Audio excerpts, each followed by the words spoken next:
Tuleb küsida. Kas te oskate öelda, kas 2004. aastast on siis videofilmide hulgimüügi hinnad langenud? Ma ei oska seda otseselt vastata selle konkreetselt küsimusele, et seal ei pruugi olla tegemist isegi, ega see hinnakokkuleppe või kartelli kokkuleppe ei pea alati tegelikult viima selle hinnatõusuni. Ta tulemus, ma arvan, ettevõtte seisukohalt on hea ka see, kui käive suureneb. See kasum võib jääda ühe ühiku pealt sama suureks, aga kui ühikuid on rohkem, siis kasum kokkuvõttes on suurem, et ta ei pruugi alati tuua kaasa seda hinnatõusu.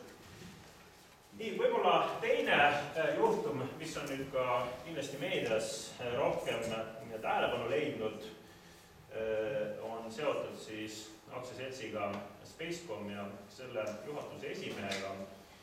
Ja neile siis esitati süüdistus selles, et siin 2004-2005 aastal üritas siis aktsiaseltsi Spacecomi juhatuse esimees sõlmida konkurentsi kahjustavat kokkulepet aktsiaseltsiga Eesti Raudtee. Selle kokkuleppe eesmärgiks oli siis ära jagada raudtee kaubaveo mahud, et kui palju kumbki operaator või ütleme, milliste selge eesmärk siis kokku leppida, et milliste partneritega siis vastav operaator koos töötab, lõppastmes tõsta siis veoste tariife ning piirata kolmandate isikute tegutsemisturule, et seal oli eesmärk nii juba olemasolevaid konkurente välja tõrjuda, kui ka siis võimalik uusi nende turule jõudmist takistada. Tegemist oli, ütleme, väga õiguslikult keeruka vaidlusega, käisin läbi kohe kohtuastme, et kaitsjate poolt vaidlustati sisuliselt kõik, mis seal kriminaalasjas oli tehtud, aga lõpptulemusena jäi siis jõusse ringkonnakohtu otsus või tegelikult jäi jõusse esimese astme kohtu otsus, ringkonnakohus põhjendas lihtsalt üle, aga et siis esimese astme kohtu otsus jõusse, aga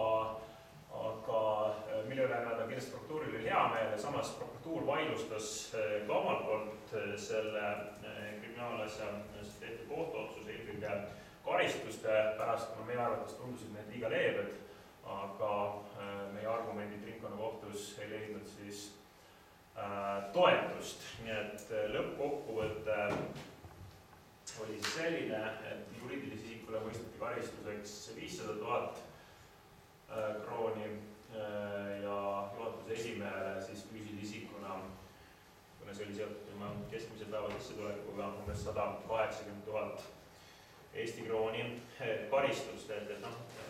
Hiljem, kui me jälle tutvustame seda leebusprogrammi, siis ütleme, üks osa on kindlasti sellel teatud karistuste rangemaks muutumine, et ma arvan, et 500 000 sellisel turul tegutsevale ettevõttele arvestades ka nende käibeid, mis too aeg olid, ei ole eriti suur summa. Et samas see kaasus tõi siin üles võib-olla neid samu hirme, millele algul siin täna hommikul nagu viidati, et kas riik liikelt sekkub, muutub kellegi tööriistaks ja siin on ka veel veebruarikuu saldos selline ajakiri, sama Oleg Ossinovski väga selgelt süüdistab, et tegelikult oli riik siis antud juhul Eesti Raudtee käepikendus, kes siis niipidi hoopis konkurendi kõrvalt siis turutat, aga kellel on selle asja vastu huvi ja kes siis tegelikult soovib teada, mis selles asjas kellegi roll oli, et siis ma soovitan seda ringkonnakohtu otsust, mis on täiesti avalik lugeda, et seal on tegelikult ümber lükatud ka need samad Ossinovski väited, mida ta on ka siin avalikult tõstatanud. Kuigi selle kriminaalasja puhul eriline on kindlasti nagu see, et üldiselt on konkurentsikuritegude uurimine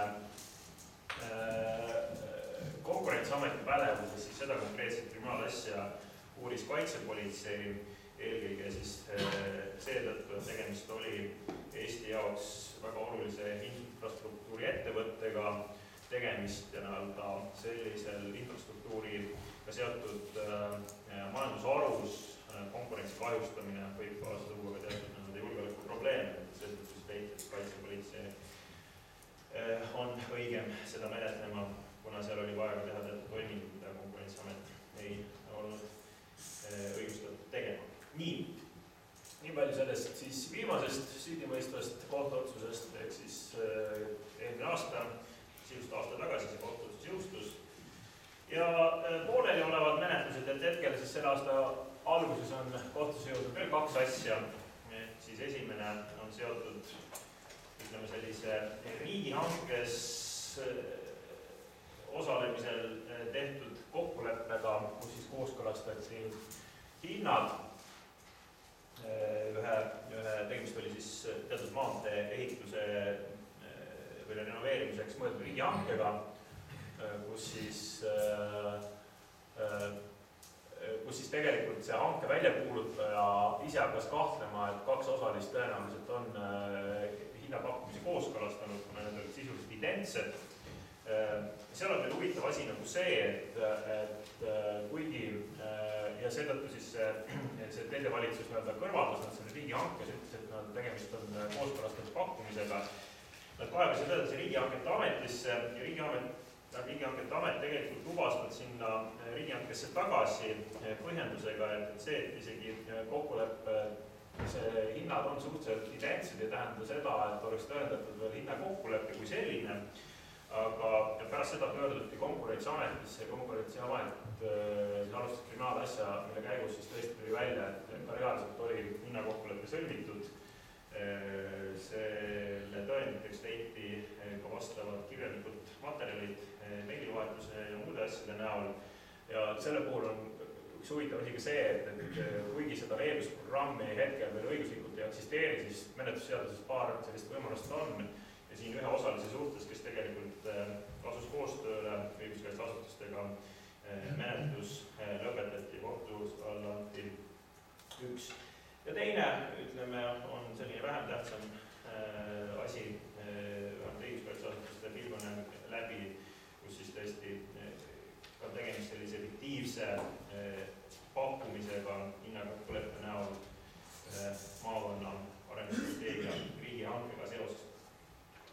Ja lisaks on siis nagu öeldud menetluses veel nii mõnigi asi, et mõni on neist avalik, mõni vähem avalik, et siin on räägitud kindlasti teatud jäätmekäitlus ettevõtete vahelistest võimalikest kooskõlastatud tegevustest, need on ajalehtedest läbi käinud, aga on ka teisi teemasid. Aga samas tuleb kindlasti rõhutada veel kord seda, et see õiguslik praktika on suhteliselt tagasihoidlik.